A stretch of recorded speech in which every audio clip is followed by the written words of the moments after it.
Bom, tendo definido o que vem a ser qual é a origem do som, vamos dar prosseguimento e vamos classificar o som. O som pode ser classificado de três maneiras, né? O infrassom, o som e o ultrassom. Nós dizemos que algo é infrassom quando ele está situado numa região de frequência inferior a 20 Hz. Nós dizemos que algo é som, é aquilo que está, o que nós chamamos de som, é o que é audível pelo ser humano, que varia entre 20 Hz e 20.000 Hz. Então, o som é aquilo que é audível pelo ser humano. E o que é audível varia entre um valor de 20 Hz até cerca de 20.000 Hz ou 20 kHz. Isto para um ser humano sadio, sem problemas de audição. Abaixo disso é o que nós chamamos de infrassom, então o Alberto Gaspar chama de subsom, e acima disso é o que nós chamamos de ultrassom. O ser humano não é capaz de ouvir na região do infrassom e também não é capaz de ouvir na região do ultrassom. Então, todos são ondas sonoras. No entanto, a variação da frequência faz com que o ouvido humano não seja capaz de detectar ondas na região do infrassom e do ultrassom.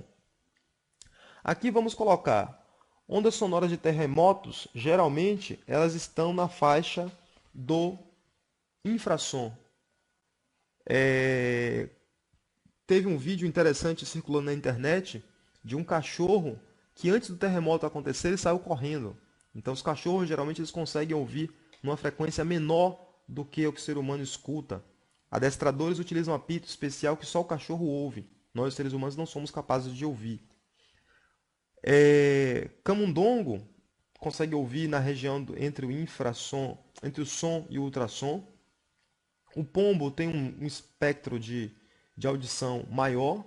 Mariposa, elefante, morcego. Morcego geralmente está sempre aqui na região do ultrassom. É um dispositivo, inclusive, que os morcegos utilizam para se localizar. Ele emite o som, recebe o som de volta. É o mesmo princípio utilizado nos sonares de submarinos, nos sonares para detectar objetos no fundo do mar ou em aviões e tal, por aí vai. Então, o sistema de som, ultrassom e infrassom depende da frequência a qual o som foi produzido. O ultrassom tem aplicações importantes, inclusive na medicina. Nós discutimos isso na revisão para o vestibular, na primeira fase. Dando prosseguimento, essa tabela aqui mostra como a velocidade do som varia em meios diferentes. Então, no ar, a velocidade do som é de 331 metros por segundo. No ar, a 0 graus, expressão de 1 atm. Se o ar vai para 20 graus, a velocidade do som equivale a 340 metros por segundo. No hidrogênio, a velocidade do som é de 1.280 metros por segundo, na água 1.400. Então, observe que do ar para a água, a velocidade do som aumenta aqui cerca de 4 vezes. Na borracha, o som se propaga com velocidade de 54 metros por segundo, no alumínio com 5.000 metros por segundo. Então, a velocidade do som varia quando você quando você muda de meio. Geralmente aumenta quando você aumenta a densidade. Não é o caso aqui, no caso do hidrogênio, que é menos denso do que o ar, e o som se propaga com uma velocidade maior. Aqui aparece uma figura do ouvido humano, não vou discutir isso aqui.